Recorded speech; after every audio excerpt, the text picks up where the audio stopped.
Modern world में leadership और responsibility साथ में आती है। अगर इस किताब के शीर्षक को पढ़ने के बाद आपके मन में भी ये सवाल आ रहा हो कि इस किताब में मेरे लिए क्या है, तो फिर इसका जवाब आपको बुक का पहला चैप्टर पढ़ने के बाद ही मिल जाएगा। जैसे कि सभी को मालूम है कि ये दुनिया बहुत तेजी से बदल रही है। इंटरनेट ने सब कुछ बदल कर रख दिया है। आज के दौर में लोग एक दूसरे से ज्यादा अच्छे से कनेक्ट हैं। इन सब बदलावों के साथ आज का बिजनेस भी बदल रहा है। अगर आपको जानना है कि बिजनेस को सक्सेस तक ले जाने के लिए क्या करना चाहिए, तो फिर ये किताब आपके लिए ही है। इस समरी को पढ़कर आपको पता चलेगा कि आज के दौर में बिजनेस को कैसे करना चाहिए, हम अपने अप्रोच में कैसे बदलाव लेकर आ सकते हैं। अगर आपको भी इन सभी सवालों के जवाब जानना है तो इस किताब की तरफ रुख करना मत भूलिएगा। हाल ही के दशक में बहुत से बदलाव देखने को मिले हैं, लेकिन इन्हीं बदलावों के साथ ही साथ स्टैटिस्टिक्स में भी बढ़ोतरी देखने को मिली है। जिन लीडर्स ने जिम्मेदारी को समझा है वो और ज्यादा मजबूत होते हुए नजर आए हैं। इसी के साथ अगर कुछ गलत होता है तो उसके लिए बहुत से सवालों के जवाब की तलाश होनी चाहिए। आज के समय में जो भी ग्लोबल लीडर्स हैं, उन्हें अपने फैसलों को लेकर सतर्क रहना ही चाहिए। अगर वो ऐसा नहीं करते हैं तो उसका बुरा अंजाम भी देखने को मिल सकता है। दुनिया भर में ऐसे कई लीडर्स हैं जिन्होंने इस बात को समझ लिया है कि कैसे वो सब इंटरकनेक्टेड हैं। लेखक के अनुसार कभी कभी ये जरूरी हो जाता है कि किसी भी गलती की रोकथाम पहले ही कर ली जाए, इसके पहले कि वो आउट ऑफ कंट्रोल हो जाए। लेखक कहते हैं कि आज के दौर के ग्लोबल लीडर्स के बारे में सोचने की कोशिश करिए।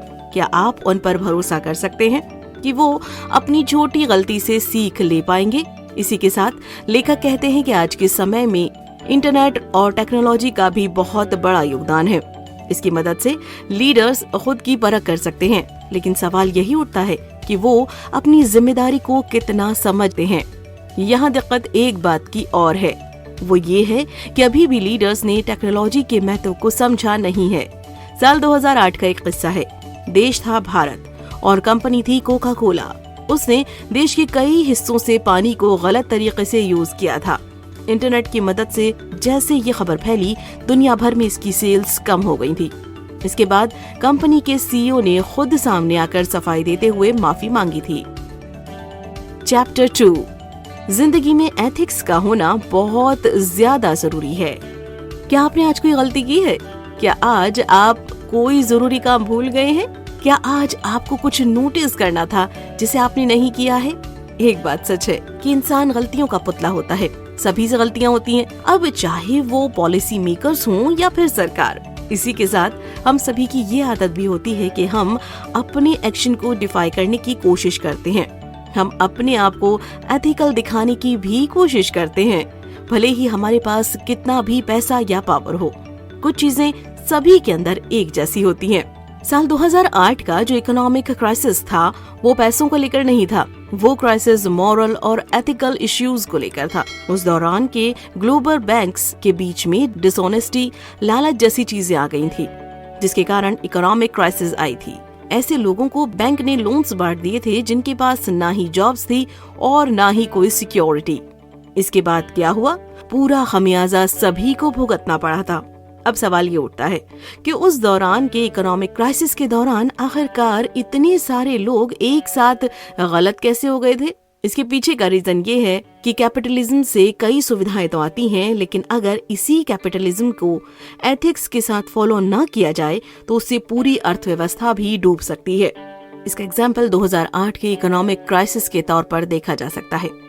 इसलिए हमें बिजनेस करते हुए इस बात का ख्याल रखना चाहिए कि हमारे व्यवसाय से किसी भी तरह से वातावरण को नुकसान ना हो। इसी के साथ हमें ये भी कोशिश करनी चाहिए कि हम इंसान को इंसानियत की नजर से देखने की शुरुआत कर दें।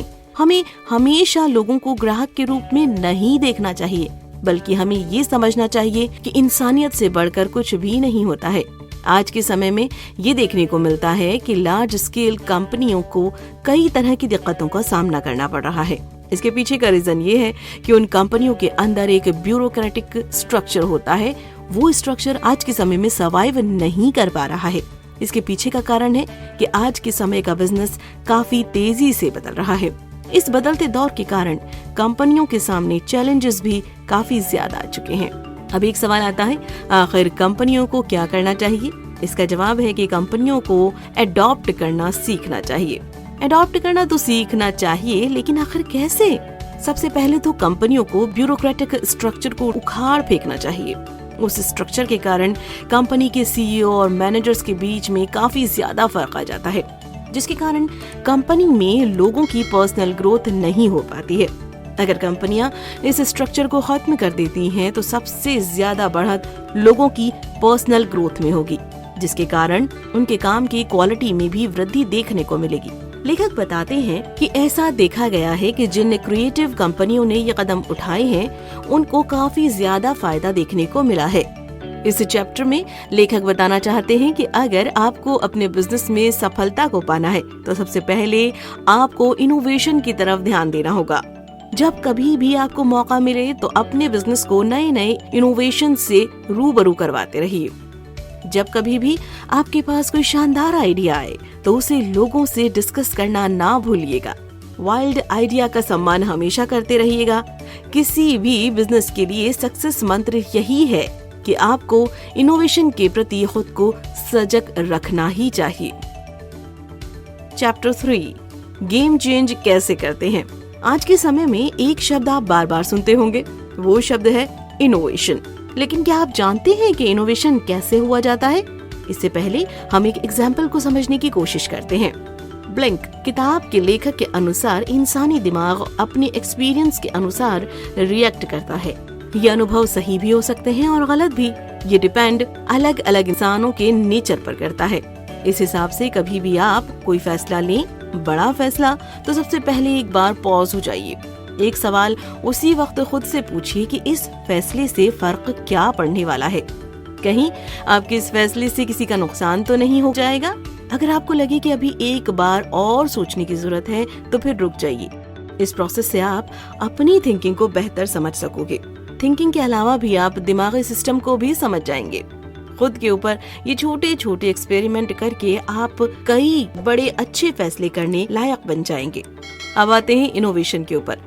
अगर आपको गेम चेंजर बनना है तो कभी भी किसी एक प्रोजेक्ट के ऊपर ही अपनी सारी एनर्जी मत लगा दीजिएगा। आपको पता होना चाहिए कि उस प्रोजेक्ट की हैसियत क्या है। किसी भी बिजनेस को आगे ले जाने के लिए उनके क्लाइंट का खुश होना भी बहुत जरूरी होता है। इसलिए आपको ये कोशिश लगातार करते रहना चाहिए कि आपके क्लाइंट्स बेहतर और अच्छा महसूस कर सकें।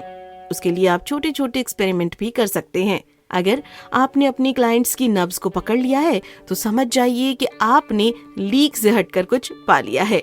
अगर अभी तक आप ये सोचते हैं कि एक सीईओ ही किसी कंपनी का कमांडर होता है तो अब आपको अपनी ये सोच बदलनी चाहिए। आपको समझना चाहिए कि कंपनी की वैल्यू एम्प्लॉयज और कस्टमर के द्वारा ही बढ़ती है। 2 कंपनियों के एग्जाम्पल से समझने की कोशिश करिए। एक है एप्पल और दूसरी है गूगल। दोनों ही कंपनियां अपने अपनी फील्ड में माहिर हैं। आखिर वो इस पोजीशन में पहुंची कैसे हैं? इसके पीछे का रीजन है उन्होंने बिजनेस वैल्यूज और इनोवेशन का समावेश सही से किया है। उन्होंने कभी भी नए आइडियाज को नजरअंदाज नहीं किया है। दोनों कंपनियों ने अपने अपने कर्मचारियों का काफी ज्यादा ख्याल रखा है। इन दोनों ही जगह लोगों की पूछ उसकी पोजीशन से नहीं बल्कि उसके योगदान से होती है। दोनों ही जगह कर्म प्रधान माहौल को महत्व दिया जाता है। इसके कारण कंपनी में काम करने वाले लोग मोटिवेट रहते हैं। जब वो मोटिवेट रहते हैं तभी वो काफी बेहतर ढंग से काम भी कर पाते हैं। एक सिंपल सी थ्योरी को आपको समझना पड़ेगा। वो ये है कि आपके साथ काम करने वाले लोग जितना ज्यादा खुश रहेंगे, काम भी उतना ही अच्छा होगा।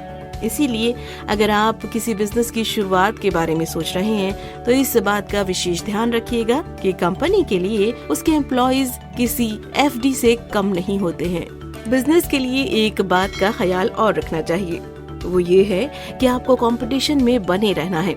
अब सवाल ये भी उठता है कि आखिर आपको पता कैसे चले कि आप कंपटीशन में बने हुए हैं? सबसे पहले आपके अंदर चैलेंज करने वाली कला होनी चाहिए। आपको किसे चैलेंज करना है? आपको खुद को ही चैलेंज करना है। ये देखना है कि क्या आप मार्केट के स्टैंडर्ड के हिसाब से चल रहे हैं। दूसरा तरीका है आप अपनी टीम को काफी वास्ट तरीके से फैला कर रखिए। आपके पास एक प्रॉपर रिसर्च की टीम भी होनी चाहिए। आपको अपनी रिसर्च से इस बात का पता होना चाहिए कि मार्केट में क्या चल रहा है, आपके कंपटीशन में जो लोग खड़े हुए हैं वो ऐसा क्या कर रहे हैं। फाइनली अपने ईगो को भी चेक करते रहिए, उसे साइड में रखने की कोशिश करिए। अगर आपको बिजनेस में आगे जाना है तो फिर आपको ईगो साइड में रखना ही पड़ेगा। इसी के साथ कभी भी अपने स्टाफ से कुछ भी डिस्कस करने से झिझकना नहीं है। अगर आपके स्टाफ में से कोई आपको कुछ आइडिया देना चाहे तो ये आपकी जिम्मेदारी बनती है कि आप उसे अच्छे से सुने। कई बार बेहतरीन आइडिया से काम बन जाते हैं। हमें इस बात को समझना ही पड़ेगा कि इंटरनेट ने आज के बिजनेस कल्चर को पूरी तरह से बदल दिया है। आज के समय में लोग पॉपुलर हो जाते हैं क्योंकि उन्हें लोगों ने सोशल मीडिया पर स्वीकार किया है। आज के समय में किसी को भी पॉपुलर होने के लिए किसी की जरूरत नहीं है। आपके पास इंटरनेट है, आप कुछ भी कर सकते हैं। आज के समय में कई नए तरीके के भी बिजनेस आ चुके हैं। लोग YouTube में वीडियो बनाकर भी अपने आप को बुलंदी तक ले जाने का काम कर रहे हैं। इसी के साथ ब्लॉगिंग भी एक काफी प्रचलित तरीका बन चुका है। इसीलिए अगर आप आज के समय में कोई भी बिजनेस कर रहे हैं तो उसे आपको सोशल मीडिया से जरूर जोड़कर देखना चाहिए। आज के दौर में अगर आपके पास पैशन और क्रिएटिविटी है तो फिर आपको सफल होने से रोक पाना किसी के लिए भी मुश्किल होगा। कुल मिलाकर सोसाइटी बहुत तेजी से बदलती जा रही है। इसके कारण ही आपके अंदर जिम्मेदारी भी आनी चाहिए। किसी भी बिजनेस के लिए पैशन, क्रिएटिविटी, फ्लेक्सिबिलिटी और इनोवेशन बहुत ज्यादा जरूरी हैं। क्या करें? सभी को इंसान के नजरिए से देखने की कोशिश करिए। अगली बार अपने बॉस के अंदर बड़े भाई को देखने की कोशिश करिएगा। अगर आपके सामने आपका कर्मचारी आए तो उसके अंदर अपने दोस्त को देखने की कोशिश करिएगा। आपको देखते ही देखते सब कुछ बदला हुआ नजर आने लगेगा।